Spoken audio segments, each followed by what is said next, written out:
morning. I'm Todd McCarthy from the Hollywood Reporter, and the Hollywood Reporter and Caring have partnered to bring together some of the most interesting voices that we have here at the 68th Annual Cannes Film Festival. And the goal here is to celebrate the achievements of women in film, explore their challenges, and inspire the next generation. And as you know, our guest today is Claire Denis, who's been one of the most significant and interesting voices in French cinema over the last few decades.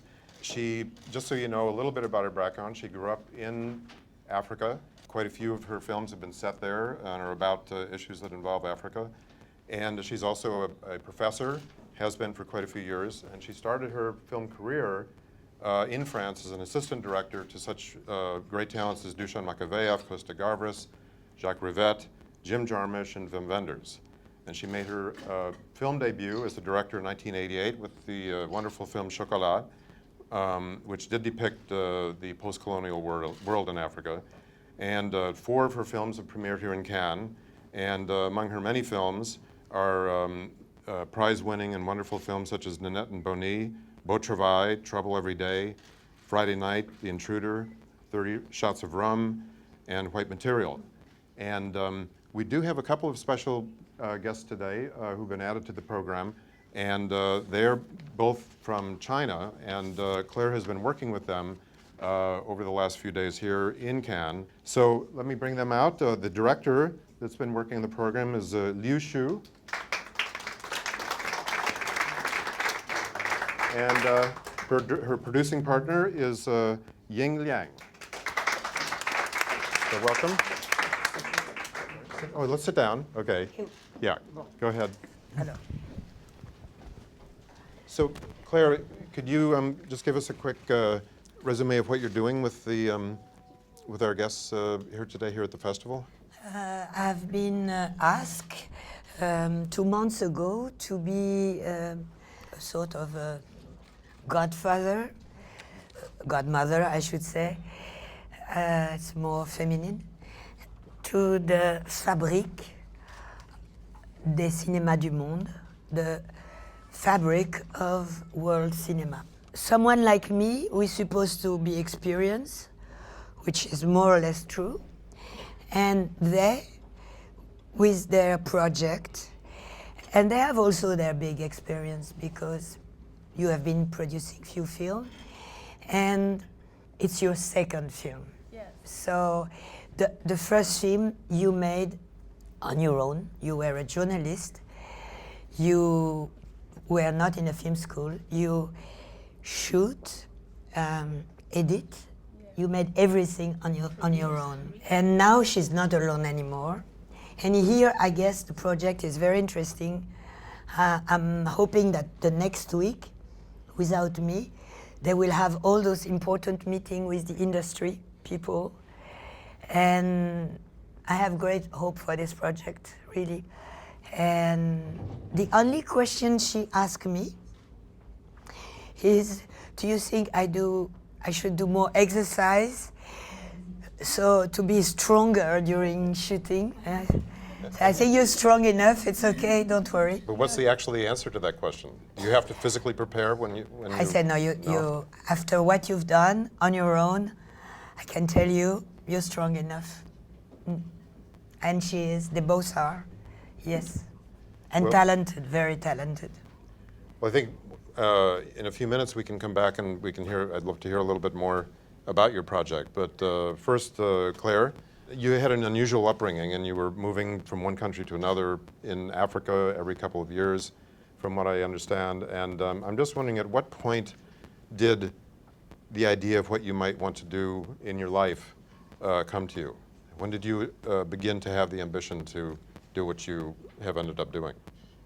I will speak about growing up in Africa after, but first of all, I don't think I had an ambition. I thought cinema was made by people who were special. It's not about being coming out from a school. It's just special people with a special power. I was not afraid that it was a man's world.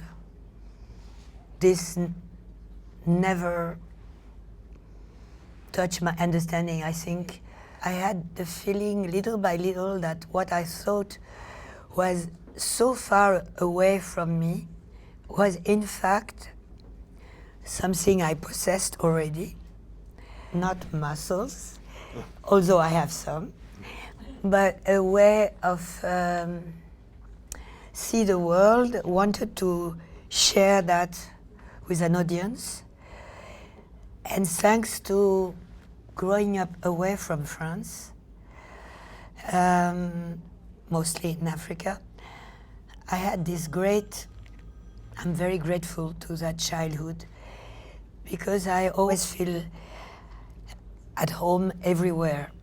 It gives me a vision maybe more positive, more optimistic, not naive at all. You don't grow up naive in Africa, neither in China. I never felt, of course I'm French, I'm totally French, but I feel good being from the world.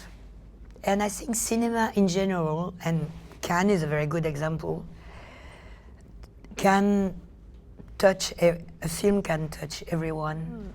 A film puts you in a sort of in between your own experience and the experience of characters that address to you, maybe in a different language, but with exactly the same fear, the same desire, and the same hope.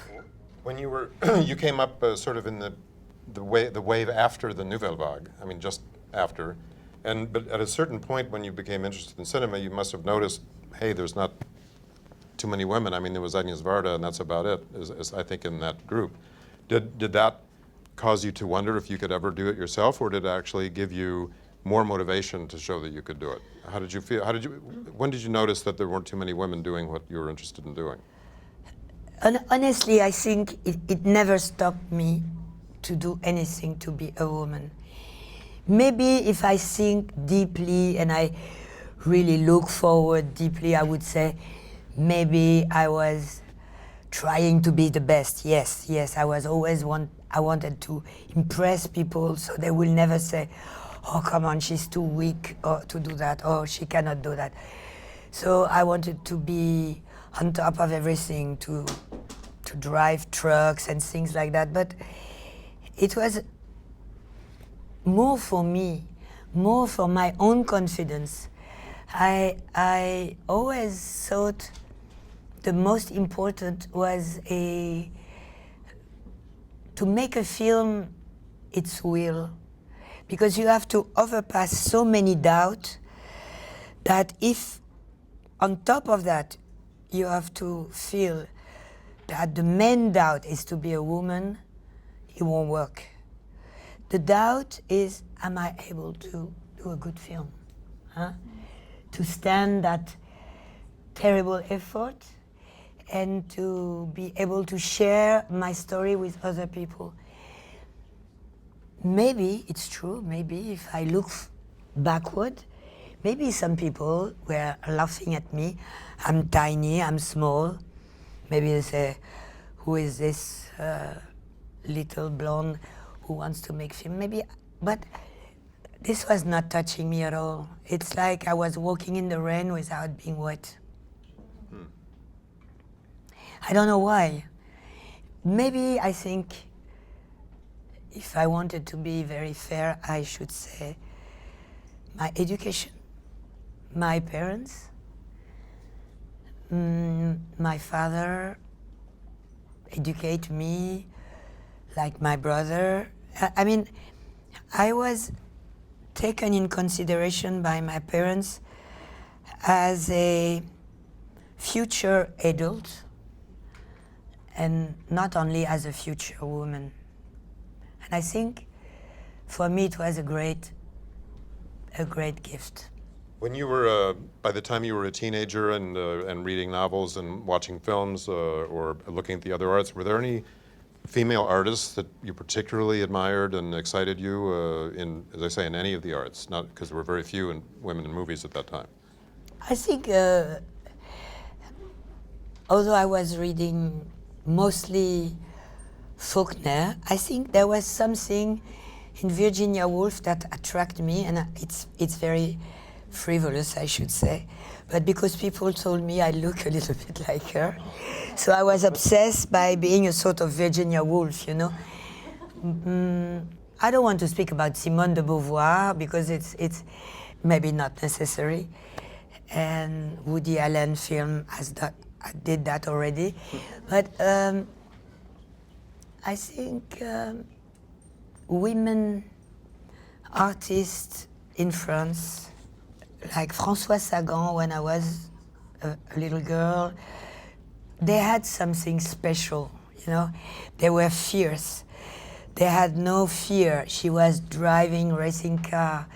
A woman like Juliette Gréco, when I was a little girl, I wanted to sing like her, because for me she was so strong the way she sang, you know. There was no asking for mercy. She was on top of the seduction, and she was holding her life. So I think, yeah, I'd been lucky to live in that world, probably.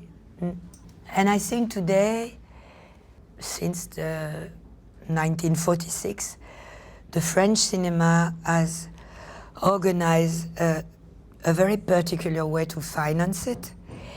It's kept us alive in the cinema world. We don't have a big industry like India or United States or China, but we have kept the spirit of making film.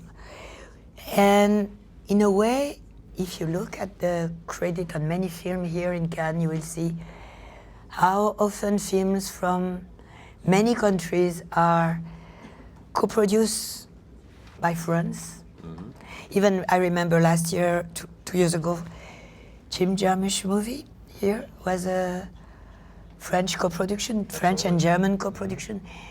So I think I'm optimistic, yeah. One of the things that they always said in Hollywood was that women would have difficulties working with the all-male crews, you know, all the lighting guys and the camera guys and all that stuff. Have you found any issue with that kind of thing in your career? Maybe once I was first AD on Wim Wenders' film Paris, Texas. I think the first day of shooting, the American crew, the gaffer and the grips, they were a little bit annoyed. They thought my voice was not loud enough when I was saying roll cameras or things like that. It's nothing, it's details. And I think the power of believing is stronger than the gender for me. Each time I start a project, I have to go back. There is nothing like a platform on which I'm settled forever, you know. I have always to prove that I will be able to make it. And sometimes I see a slight doubt in some people's eye. Not that they doubt about me or my willing, but that doubt that I can do, that I can go as far, as strong as a man director. You know, it's a question that it's almost something to convince someone. Maybe you need to be shrewd. Determination. Yes, but determination is not enough. When I say shrewd, is that sometimes you have more, you cannot complain, you know. To be a director is full of obstacles. But as a woman, you have the same, even more obstacles on the road. But then you should not complain, ever. It's okay. I will manage, no problem. We're late on schedule, no problem. You know, you have to be always on top of everything. keep on convincing them, and then I finished my film in time, on budget, and then I heard a friend of mine, a man, is 2 weeks late on schedule, overpassed the budget. Well, but he was so moved, so sensible, you know. He has good excuse, you know. Sometimes it drives me crazy, you know. But I cannot complain. I have to be Iron Man. Iron Woman. No, Iron Woman is not enough. One thing that occurred to me, just as a side note, I'm curious only because I'm a film critic. In America, we've had many very important women film critics. I mean, Pauline Kael and Judith Crist and Molly Haskell, and even today we have quite a few. So, but is that true in Europe and in France? Have there been women film critics over the decades, or not so much? Maybe less. Maybe less, because there was a sort of tradition from Cahiers du Cinéma, but there were some. Yeah, there are some actually in Télérama, in Figaro, in Le Monde, Isabelle Régnier. There used to be one in Libération. No, I think maybe it's a more masculine world, film critics. Maybe it will change. I don't know. Yeah, it's true. I never thought about it. Yeah. But how would you say the industry, as far as women are concerned, the French film industry from the time you broke in, let's say in the 70s, to now, 30, 40 years later, how would you say it's changed in regard to women being involved in all positions in cinema, producing, directing, and behind the camera? There was a pretty awful bad joke. Maurice Pialat, the French director, said once in Cannes, he said, there are more and more women working in film because cinema is no more alive. It's almost dead, you know? So, but I thought it's not true. I think it's not true. And of course, I think naturally, I have been working with women as DPs, you know, naturally in the film school now in Paris. Maybe there are much more girls than, I'm not sure, but it's equal. And the selection of the fabric here, there is no quota. It's a selection of the best script, you know, and project. And we have exactly the same number of women director and men director, and even more producers, women producer than men producer. So it's not only a sort of pushing women forward. It happened. It's there. There is nothing you can do against it. It's great, but it's a movement that even if in some countries, and some of our directors come from countries where the situation of women is not really comfortable, to say the least, they do film. They do have great projects about woman character suffering from that condition, you know? So I think this movement is not going to be stopped, neither by economy and neither by a sort of religious sect system. Well, as long as you mentioned it, could you we'll just take a quick detour and talk about your project, because I'd be interested in what is it about and how did you end up in Cannes with your project? My project is about a lady is a teacher in university, and her mother be killed by a traffic accident, and the lady to find out, to looking for the driver. She's like a detective. She's looking for, because when her mother is killed, the truck leaves, and she start to find who killed her mother. Actually, I just want to add something because the story is that the girl loses her mother and she's very sad and she's looking for the justice.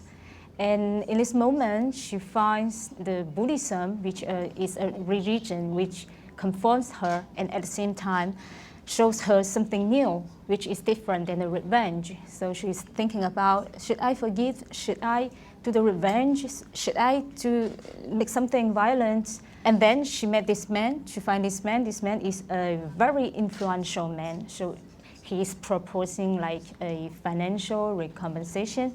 She's totally lost. And at this moment, she will go back home and she goes to the lotus position and to find a solution. That's the title of the film, Lotus Position. So what is the situation for women in the Chinese industry at this moment? Is it equal? Do you feel it's an equal situation? Are women struggling to get more position in the Chinese industry? What is your feeling about that today? In fact, I always think a woman and a man is same. Is person. Yeah, the most important thing is person, not what very. Yeah, different things between a female and a male. But in China, I think it's more and more fires between man and woman. Just like me, I can do. I want to do a film by myself, so I can do it. Yeah. Yeah. But in fact, I think distance between man and woman, the film workers, they are doing their job. But if a producer or a filmmaker, they want to do their things by themselves, he just do it. He tries best to do it. I think nothing can stop her. Yeah, I like your film. It's a good job. The name is Good Job. Most of films, entertainment films, the image is always expresses the woman's, their face, their hair, they are so beautiful, and their body. But your film is a woman's, their vision, their eyes to see a man, their body, their hair, they are so handsome, they are so beautiful. It's quite different. It's amazing. I love it very much. So, yeah. I just want to say something that I wanted to say because this morning I have been talking to Eric, and he's telling me that this morning the topic it's about the women gender equality. And I think about this question, I think, do we mean gender inequality, I think? China, I think we are in the same situation as in France, as in the world. There are not enough women in this industry, and women are not on the most important post. That's true, because I have been reading these research studies made by New York Film Academy, maybe you know this, which was made in 2013. And the figure shows that in the film industry, the ratio of women and men is 1 comparing to 5. And in directors, it's like there is 9 women comparing to 91 men. And also, and for the production is better already for women, it's 25 women comparing to 75 men. And as in the DOP, I don't know if you can give me a number, the DOP, how many women in 100? In France? No, actually it's on the mainstream American industries. 5? It's 2 women. Yes, that's the situation. I don't have any figure in China because I don't think there is a research study which has been made in China, as I know. But women, this year there were 2 commercial film made by Chinese women. So we talk about these directors, female directors, but they are making mainstream film, and the film is not made by women already. And most of them, I think, as Liu Shu, as the other female directors, they're making film, but in an independent way. It means that we don't have many support. And we have to fight. We have to find a way to finish these films. And this morning I was discussing with Liu Shu. Liu Shu says that it's okay. I think we have Some Chinese female director, I think, yes, we can give some names of these Chinese women, and we count, and we, with this commercial female director and independent female director, we have count like 6 or 7. That's all. It's because they are rare, and we can remember what they have done actually. But there are not so many female directors, who is making films being shown in the Chinese markets. Yes. Well, the situation is, I think. Can I Oh, please. Yes. say something? Also, because the huge production needs huge investor, and I think it's not really easy to invest on a woman project. You know, I don't think artistically. That's why so many women are in the independent cinema, because they are on their own. You know, even in Europe, I think investing in film, a very expensive film, it's not probably easy for a company to invest in a project made by a woman. Not yet. Huh? Catherine Bigelow, I think, was a unique example when she made a film, one of the unique. There have been a few, but they're certainly few and far between. Yeah, but but I wanted just to say something about when you were telling us our story. Maybe that's where you see what she wants to express with this young teacher who, because of a woman being killed by a traffic accident, let's say the guy killed her and left. That's for sure. So it's maybe a traffic accident, but it's also something important to say that he left. She wrote a script with this complexity of how is it to be a Buddhist and believe that what's important is after death, and to crush the body of a woman on the street, you know. I think for me, when I read this scenario, you don't have to be a Buddhist to understand what it means. It's a real question about what is our responsibility anyway, you know? And for me, it's totally a vision of a Chinese young woman on this Chinese contemporary society, also about a conviction. This is the project, yeah. We have a great international perspective here, and I'm wondering if you've thought about what solutions have you thought of in the Chinese context? Is there, I don't know whether through government, you think the government should do something, or if you think it'll naturally grow on its own? Actually, in China now, there are some associations, there are some female film festivals existing in China. As I know, there are 3 already, maybe there are more. But already in these festivals, there are not many men working for these festivals. And even in the audience, there are not many men. So it's like that women, we are fighting for ourselves, but we are not really heard, actually. I think the most important thing in China is to think about this question, because China is not like in France or in Europe. We have never had a real women liberation movement. So when we are talking about the equality, we are not sure what we are talking about. I think this is the education. And I think for filmmakers, what's important is to tell what are you thinking about, to be yourself. We are not asking more things than men. We are just asking the same thing as men, actually.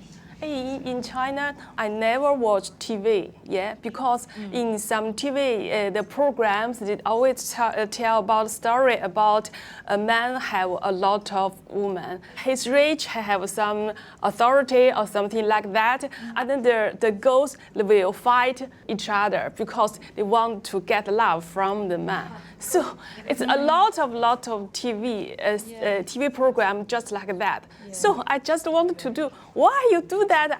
I must express myself. I do a film. It's quite different like that. Who is dictating that kind of a scenario? Is it something politically that's coming down into all these movies and TV shows? Or I think it's is automatic. Is it just popularity of this kind of thing? Why are so many films like that? It's, yeah, maybe it's culture, it's tradition. I think because the leader, the Chinese leader, is a man. Yes, so it's their reality. Okay. Yeah, they love them. They love these things. They love a lot of girls. Love a lot of wives. A lot of ladies love them. I wanted to say that how to fight against that, how to have more women having access of making film, of filmmaking. I think this fabric is really, it's like small and tiny fabric do a lot of great things, I guess. Because you have to start something, it starts from one person, two person. When I was in Beijing last year, I was in the cinema school and in the university. Many girls was there to ask me questions. They wanted to be filmmakers. The demand was great from young women. Yeah. That's great. Good. Well, thank you so much for coming out this morning, and thank you you. very much. Thank you. Okay.